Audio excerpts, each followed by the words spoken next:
rich men get away with things that poor guys can't get away with, the same way a pretty girl can get away with things that an unattractive woman might have a harder time getting away with. So really, in terms of psychological theories that might have kicked in when it comes to the ability of a Diddy-like personality to manipulate people, is things like social influence and persuasion techniques. And I'm going to read this to you. This is I got some notes here. Basically, there's a lot of tactics by there's a book by Robert Cialdini, who talks about persuasion, and he uses concepts like reciprocity, meaning I do something nice for you, you want to do something nice for me. Commitment, meaning that if we make an agreement early, you're going to want to be consistent with your commitment. Social proof. A lot of people, tell me if you've noticed this.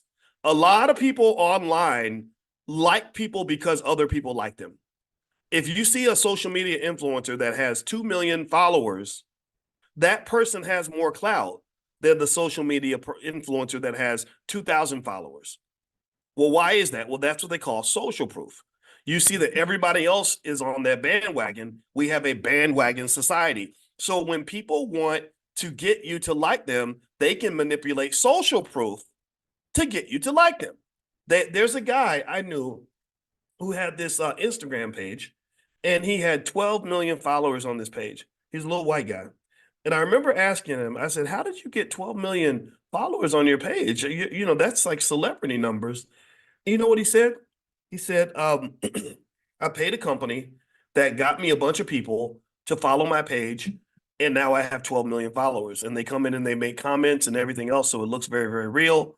And what happens is that because I have 12 million followers, I get access to things, and people want to pay money to be around me. That's literally what he said. That was the formula. And so basically, social proof is very persuasive. Another area of persuasion by Cialdini is what they call authority. Authority means that if I come to you and I say, like, why do you think people dress up as police officers and then, are able to commit certain crimes? Well, because when you see a cop, you think, okay, he's the authority. I got to do what he says. Or if I say I'm a medical doctor, then I'm the authority. Well, so sometimes authority can be used in a way that is genuine and authentic, but sometimes it can be used in a way that's manipulative. So if you watch that crazy show, anybody remember that crazy show Diddy did back in the day called Making the Band? How many of y'all remember that show? If you don't remember, Making the Band was this show where Diddy had a bunch of poor young people who really believed in him, unfortunately, and he literally had them doing the most ridiculous things to get an opportunity to be part of Bad Boy Records. They didn't realize that this guy hasn't been able to make a hit song since Biggie was alive.